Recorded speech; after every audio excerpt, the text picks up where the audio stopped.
నమో నమః అందరికీ నమస్కారములు. Today is the second day of our lectures on Vedangas by Dr. CSR Prabhu garu. We have already gone through some topics on Vedas and the introduction to various Sadacharams and also Sanatana Dharma. Now we are on Vedangas. Going forward, we will have darshanas also. Now we will start the session with Aditi chanting Prarthana. Aditi. Shuklam Bharadharam Vishnum Shashivarnam Chaturbhujam Prasannavadhanam Dhyayet Sarva Vignopashantaye Saraswati Namastubhyam Varade Kamarupini Vidyarambham Karishyami Siddhir Bhautame Sada Hari Om Shri Gurubhyo Namaha. ధన్యవాదములండి Aditi. Now let us request our Guruji, Dr. CSR Prabhu garu, to deliver his webinar, please. Thank you. So I was explaining the Shadangas. There are 6 angas of the Vedas. They're called 6 Vedangas. So the first is Siksha, second is Kalpa, third is Vyakarana, fourth is Nirukta, fifth is Chandas, and sixth is Jyotish. Now I have explained yesterday that the Siksha is basically a fundamental training on pronunciation and other basic language characteristics. And Kalpa is the procedures involved in executing some of the rituals. But what is important to be noted is that the Kalpa Shastra comprises of Kalpa Sutras and also within that the Gruhya Sutras and the Sulva Sutras. If you know, in those who have performed, those who have been given the Upanayana Samskaram, they will know their Pravara. The Pravara, the person will say Apastamba Sutraha Vishnu Yusakadhyayi Angirsa Bharaspacha Bharadwaja Trayarshi Bharadwaja Gotra Apastamba Sutra. That sutra is nothing but Kalpa Sutra. A lot of people don't know the link between this sutra and that sutra. Apastamba was a great rishi. He was an origin of Andhra. He gave certain sutras, and Bodhayana is another one. Kalpa Sutras, Srauta Sutras, and Gruhya Sutras, and Sulva Sutras.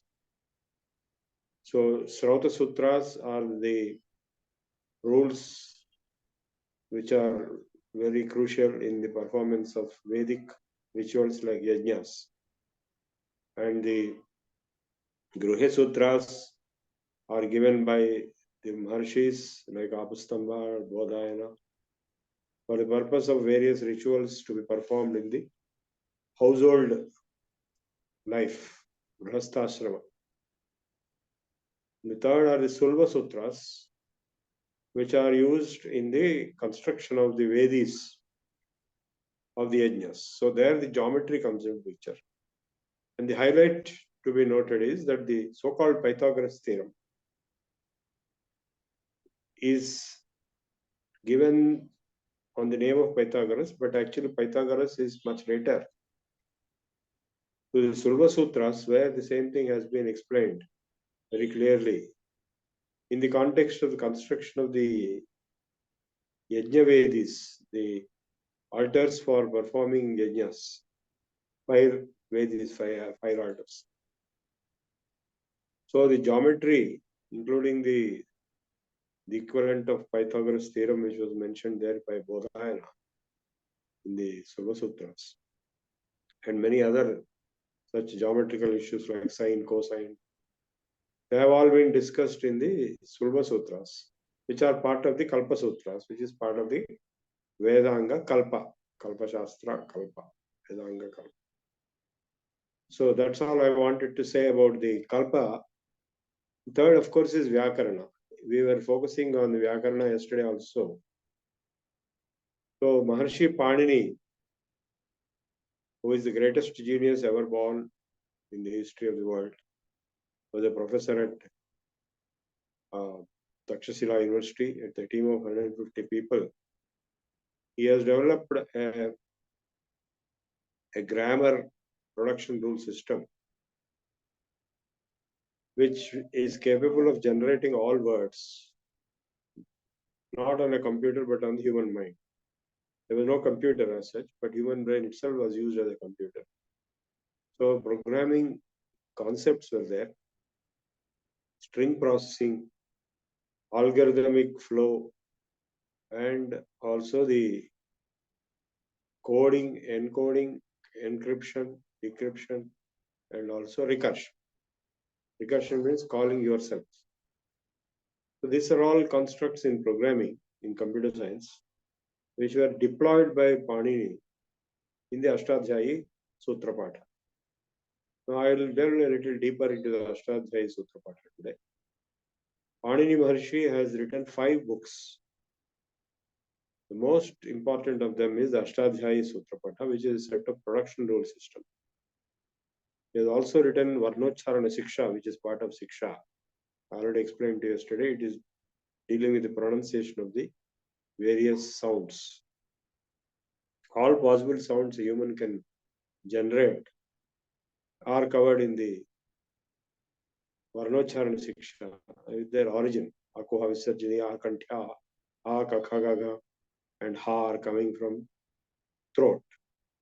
Ichu Eshas Talavyaha, E Cha Cha Cha, and Ya and Sha are coming from Talu, that is front portion of the palate, top of the mouth. Rutira Sha Murdhanyaha, Ru Tatadhana and Sha are coming from Murdha, that is the upper portion of the top jaw, touching the tongue, touching there. Like when you say Sha, when you say Dha. So, and then the combinations like Edeto Kantostyo, Odoto Kantostyo, Edeto Kantatalavyo. So he has explained all possible sounds on the anatomical origin from the sound, particular part of the throat or mouth, palate or tongue or lips. Upu Padmaniya Oshtya, lips for example. U, Apava, Bhava, and Upadmaniya. They are coming out of the lips. So that is about the phonology of the sounds, which are all captured, but the sounds themselves are categorized in the fundamental categorization of what is called the Maheshwar Sutras or the Shiva Sutras. So they are supposed to be the sounds generated when the Lord Shiva performed his Tandavam from the Damaru. So as he rotated the Damaru while doing the Tandavam, Ayund, Rulruk, Evong, I ouch, Ayavarak, Lang, Yamananam, Javanj, Gadadash, Javagadadash, Kamachatato, Kapai, Sashasar, Hal. So these sounds are supposed to have emanated from the Damaru of Lord Shiva when he is performing Shiva Tandavam at Chidambaram temple area. Well, the temple was constructed much later. So these sounds for the Pratyahara Sutras or Shiva Sutras or Maheshwara Sutras all mean the same. So these sounds, whose origin is explained in the Varnocharana Siksha, are grouped in the Shiva Sutras like with special coding pattern. Like Ayun, that means A, I, U. Na is last Ananta, which has to be dropped. And means A, I, U. Rul, Ruk. Ruk means Rul, Rul. Similarly, ak means ayurulru. Ayunrulruk eong. Ong means eng. Eng means ao. Ayunrulruk eong ayouch. Hayavarat lan. Now, very interestingly, this sequence Hayavara is first given among all the consonants. Till then, only vowels are there. Like we had I, U, Ru, Eo, Ayo. So the consonants start with Ha, Ayavara, La. Surprisingly, this is the sequence in which the creation took place according to the Taittiriya Upanishad. Tasma etasmadatmanaha akasha sambhuta akashad vayuhu vayoragnihi agnerapah abja prithvi prithivyadanam annad bhutani.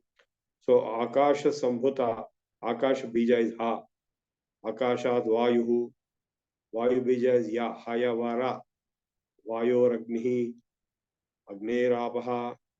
So Ra, Va, all the sequence of creation, same is explained Hayavarat La.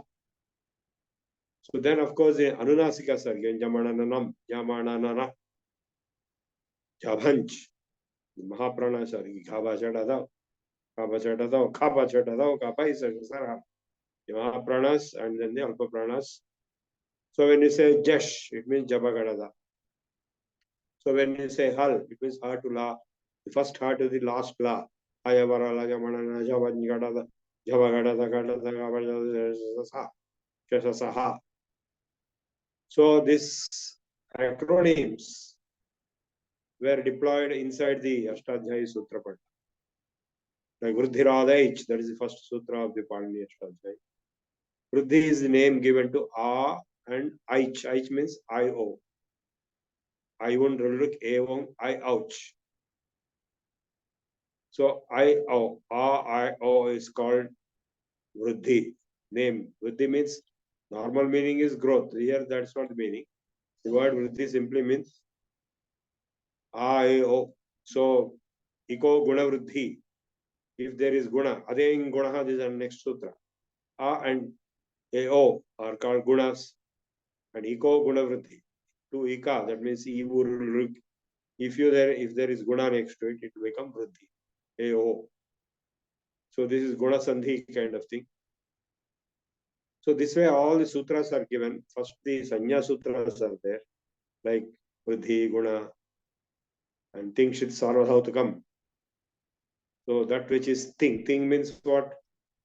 Now this prachayas, we have two types of words in Sanskrit language or any language. Nouns and verbs, you all know that. In Sanskrit language, totally there are 4 categories of words. That is nouns, verbs, and avyayas and nipatas. Avyayas means like cha or apit, parantu, kintu, all these words. And upasarga is, or nipati is the one which is kept in the front. Like if you say naya, naya means to lead. But if you add V to it, it becomes vinaya. If you add pra to it, it becomes pranaya. So the meaning changes completely by the prefix. So that is the 4th category of the parts of speech. There are only 4 parts of speech in Sanskrit. So out of which nouns and verbs are vast in number. They are almost limitless. So any word can become a root of a noun, whereas the roots of verbs are already declared in the Dhatu Patha. Out of the 5 books Panini wrote, Dhatu Patha is another book, the repository of all verb roots in 10 categories, ganas, like Vada, Chala, Mada, all kind under one, and another thing, all the conjugate forms which are forming similarly for those roots, those roots all come under same gana. So if you take the nouns, like you have Rama, Rama, you know this famous Rama Shabda or Purusha Shabda, Akaranta Pullinga, Rama, Ramam, Raman, Ramena, Ramabhyam, Ramabhyam, like this, you have studied all this, how those words came into existence. So one thing very important I want to tell you is, Language came first and then grammar came. It's not the other way around. But grammarians teach as if, and the students of grammar also learn as if the language came out of grammar. That is only for our learning purposes. But in reality, language evolved on its own. And grammarians were very smart. They make it appear as if those words and combination of words have come based on their grammar rules. Grammar is nothing but Vyakarana is a mechanism of controlling the berserk, expanding and modifying and mutilating language. Because language, any language, will go on changing in time, and will go on changing in space also. So if you take a Telugu language, if you go 100 kilometers, the Telugu which you hear there will be quite different. That is also Telugu. So another 100 kilometers will be again different. In fact, the differences are so controversial, are so fanatically, emotionally identified that we have formed two different states. Telangana and Andhra both speak Telugu. But the fact remains that within each state also, there are different versions of the same language. If they want, they can make separate states for each one of those versions. So that is space diversity. In time diversity, like if you look at the Telugu language used at Krishnadevaraya's time and compared today, it will be quite different. In fact, many people who live in Bangalore, they speak that the language which was there partly during the Krishnadevaraya's time, the old Telugu. They have been there since then, and they have a different Telugu. It is also Telugu. So by space and time, language goes on changing. So when it changes so much after a long time, it will not be understandable to anybody who belongs to a different, like this Telugu spoken by Telugu speaking people in Bangalore will not be understandable by Telugu speaking people in Telangana or Andhra. It will be a different thing. So the problem will, where will the problem come? The problem will come if you write a book in a particular language at a particular time. After a certain time, say 500 years or 1000 years, nobody will be able to understand that book. And similarly, if you take it, you write something in Bangalore slang and take it to Telangana, nobody will be able to understand. That's why most of these inscriptions, shasanas, we don't understand. In fact, the Tamil inscriptions which are there in the Bharadishralayam, nobody can understand today. That is also Tamil, but it is Chola period, 1000 years back. So to overcome this problem, our great rishis, they have developed this grammar. The most powerful is Panini's grammar, which will freeze the formational words.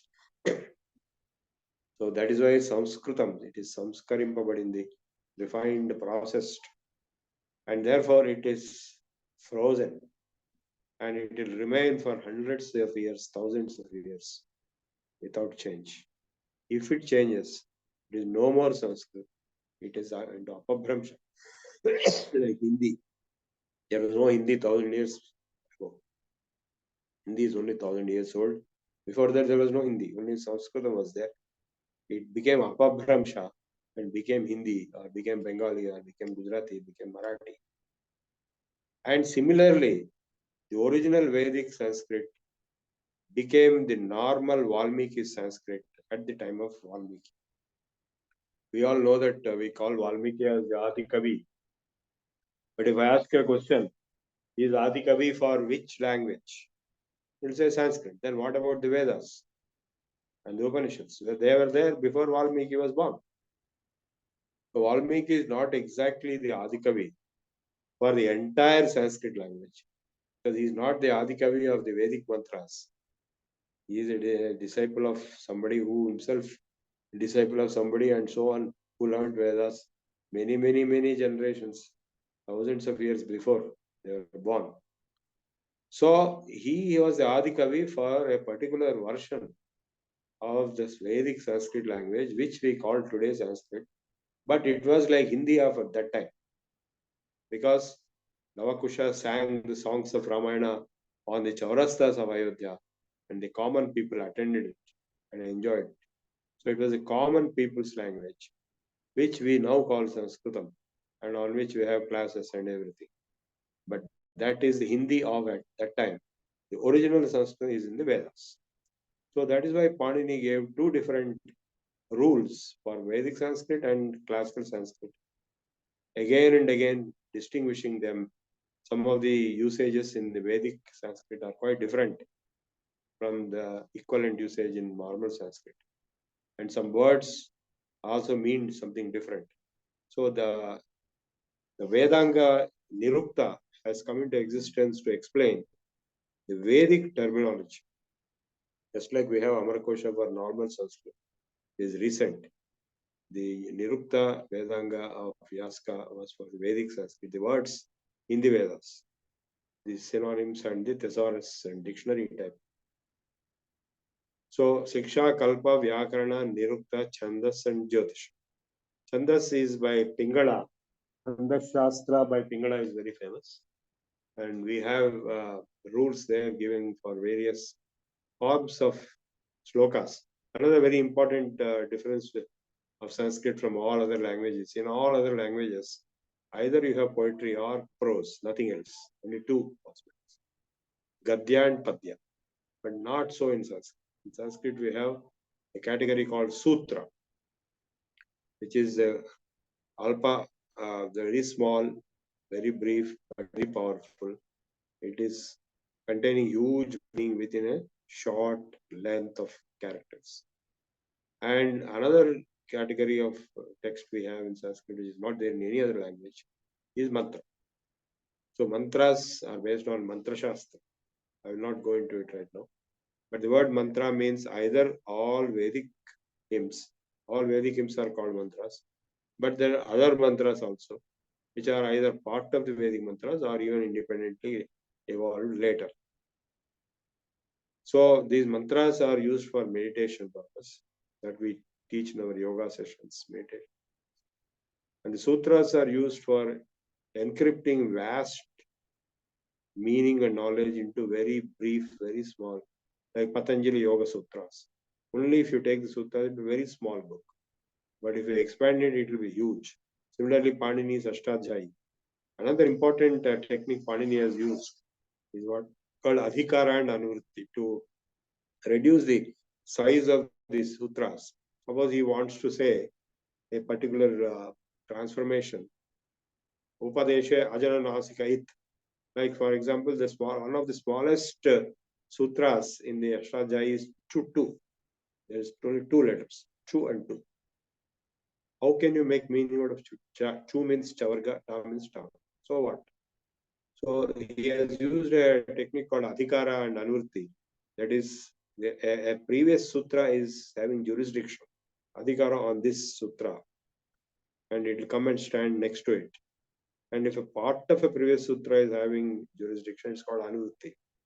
So those numbers are given from this point to this point. Wherever you go, Dhato, Prachaha, Parascha, or Upadeshe, It Bhavati. So Upadeshe, that means among the 5 Upadeshas of Panini, 5 books, Ashtadhyayi, Dhatupada, Varnochana, Siksha, Una, Adhigana. Among these 5, wherever Chavarga and Tavarga is there, in so and so circumstances, so and so operation will happen. Upadesha, Ajana, Nasika, It, Halantyam. If there is a Antyam Hal, then it will become It. It means it will be removed, depleted into nothingness. Tasya Lopaha, Adarshanam Lopaha. These are various sutras.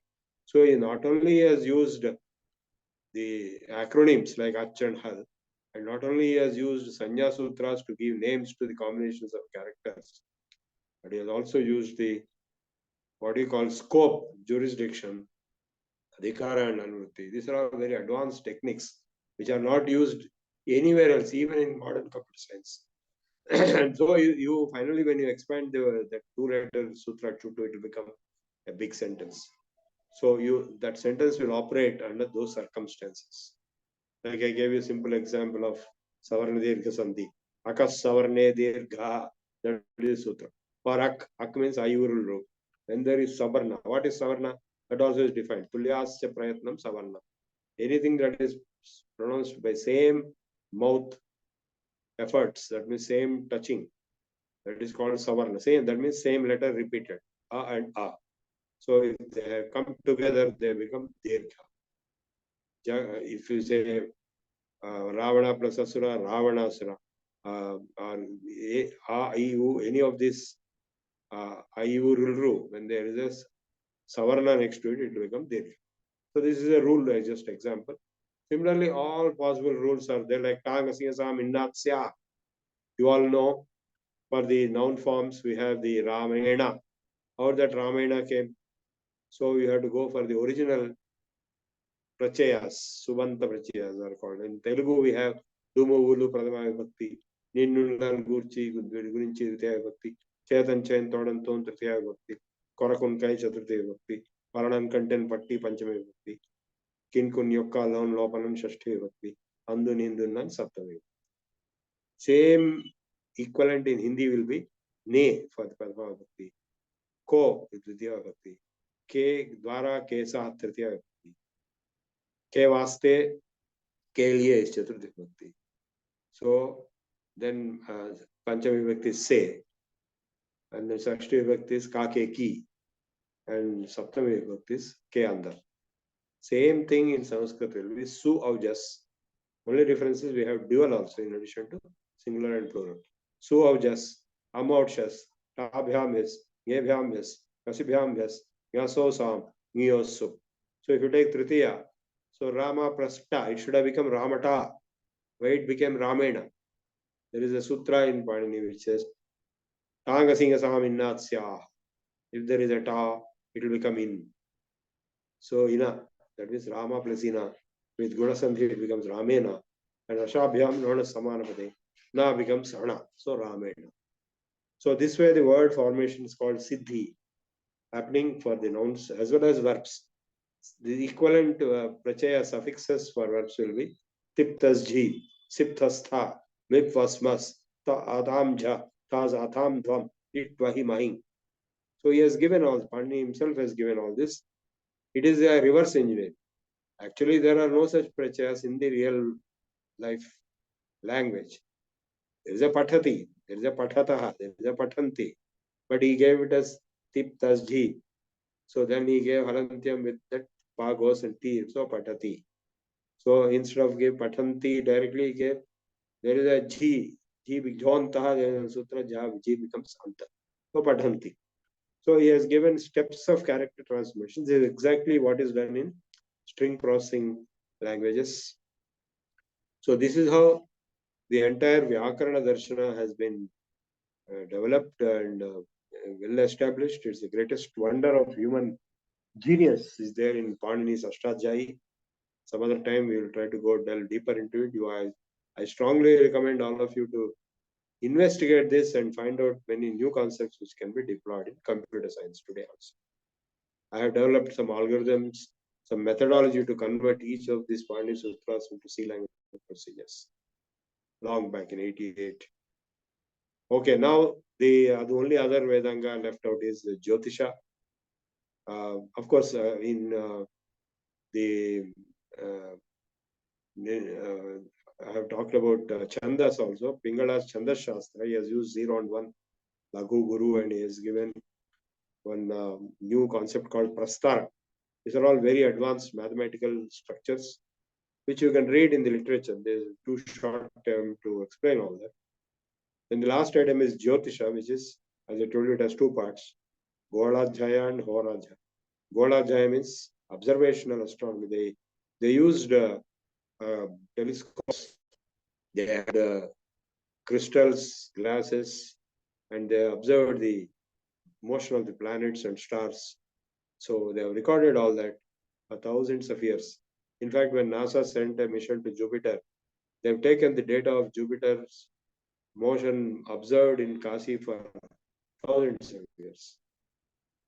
So that is positional astronomy. Later, modern astronomy came out of the ancient astronomy later. Of course, the Greeks and the Romans and the Babylonians and the Arabs, they all had close interactions with Indians. That's why We have the same days of the week, and many things are same. In fact, the word hour, English comes from hora. So, of course, Vedanga Jyotisha or Lagadha has given the prediction possibilities.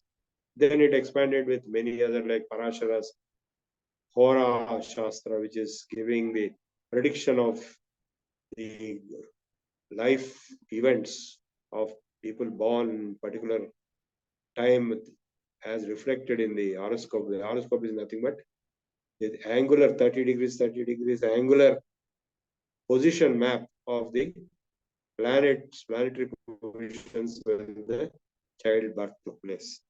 So Parashara has given if this combination is there, if this planet is there in this condition, then this will happen, then this will. He never said why. He just gave the rules which are used. For the very first sloka of Parashara's Hora says that, even Brahma cannot tell exactly what's going to happen. So it's only a prediction, it's a forecast. Like, our weather department forecast, there's going to be rain, there's going to be a cyclone. Usually, sometimes it may go false also. It's only a prediction. It's not 100% perfect truth. So the entire Jyotisha is also a prediction. It is not to be taken as 100% perfect truth. So largely, it is a kind of a statistical conclusion, possibly. And similarly, we have the palmistry where the lines, they might have studied thousands of lines and drawn certain conclusions. Like I know one person who studied the horoscopes or the position of the planets of all blind children. And then he found similar position of planets is there for all blind children. He got a PhD degree awarded to him by Telugu University. So these are all possibly done out of statistical analysis. Now we can deploy machine learning techniques, neural networks to achieve the same results. Have we finished time or should we still have time?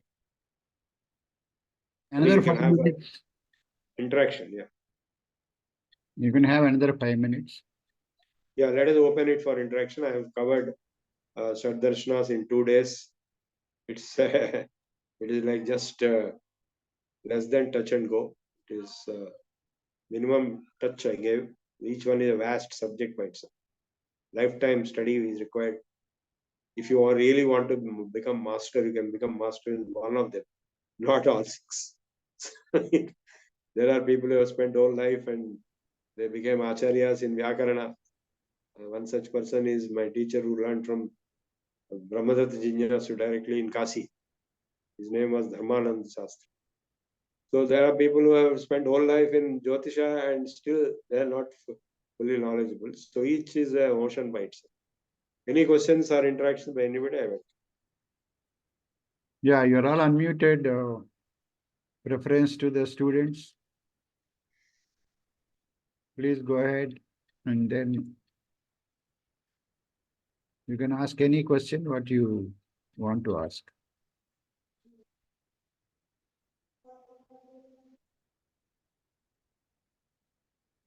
It's a big subject. It is condensed into 2.5 hours. Let us thank Dr. CSR Prabhu garu for having given us that opportunity.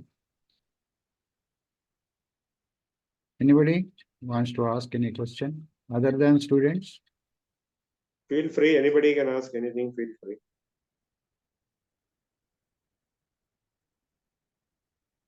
Guruji, it is very interesting. And Hayavarat explain. Yeah, Hayavarat. Yeah, I explained that Hayavarat from the Prachars. What is it? Please read that. Good. I just meant like I've in class they taught us about Maheshwara Sutram, but I've never heard that before, so it was very interesting. Yeah, this is a deep insight from Mantra Shastra. They may not know. Usually grammarians don't know Mantra Shastra. Mantra Shastra is a different subject where every letter has got a particular effect, particular meaning. Like Ya is Vayu, Ra is Agni, Va is Amrita Bijam, that is Apa. So by repeating that, you have those particular effects, and also every other letter also. like Aim. Aim is Saraswati Bijam. Mantra Shastra is a different subject. It is not in Vedangas, but it is finally all knowledge is connected with each other in a mesh. Everything is connected, everything else ultimately. Yes, Guruji. మంత్రశాస్త్ర Dhanyavad Guruji. It was interesting. ప్రభు గారు ఎప్పుడు తీసుకుంటారు మంత్రశాస్త్రం? I don't think it is correct to అది చాలా చాలా ముఖ్యమైనది. మంత్రశాస్త్రమే కావాలి వాళ్ళ. It is a secret subject. I have learned from one Subramanya Shastri garu who is no more. He was expert in Mantra Shastra. I learned something. I don't think I know it adequately. Sir మీ సంథింగే మహాజ్ఞానం, అది మీకు something, అది మాకందరికి మహాజ్ఞానం. అవునా? కొంచెం తెలుసుకోవడమే కష్టం. ఇంకా మీరు సంపూర్ణంగా తెలుసుకునే మాకు ఈ జన్మలో కాదు, కానీ కొంచెం ఉండాలా ఈ జన్మ పుట్టినందుకు. ఏమో మన కర్నల్ గారు అనుగ్రహిస్తే ఏదైనా ఓ రోజు మధ్యాహ్నం శనివారము ఆదివారము మంత్రశాస్త్రం. Again, as I said, but today we have talked half an hour. That's I mean, Shadangas. 1.5 hours. So it is just at the most touching, or if it can even generate a little bit interest. I'm happy this girl has asked this question. Exactly. Aditi has asked this question. So for the students, this itself is a big thing. If they take interest, yeah, that's nice. Anyhow, Colonel Saab and Prabhakar Rauji, if they become little gracious, they can arrange one talk on Mantra Shastra. No, I would rather avoid that. It is a very sensitive subject. So it is not a subject which is to be discussed in public. Yeah. It is private matter. Let me see if I can have your darshan when I come to Bhagyanagar and meet you. You are in Bhagyanagar or somewhere else? Bhagyanagar unnara meeru? Very much in Bhagyanagar. Okay. చూస్తాం, ప్రయత్నం చేస్తాం వచ్చినప్పుడు. I think shall we wind up? Anybody else wants to say anything? If not, then we'll go for chanting Prarthana by Aditi. Aditi, please chant Prarthana. Yes, Guruji. Sarve bhavantu sukhinah, sarve santu niramayah, sarve bhadrani pashyantu, ma kaschid dukkha bhag bhavet. Om Shanti Shanti Shanti. Swasti. Dhanyavad. Okay. Dhanyavad only, Aditi. Now, all of you, please recite national anthem along with Challa Chitti Babu garu.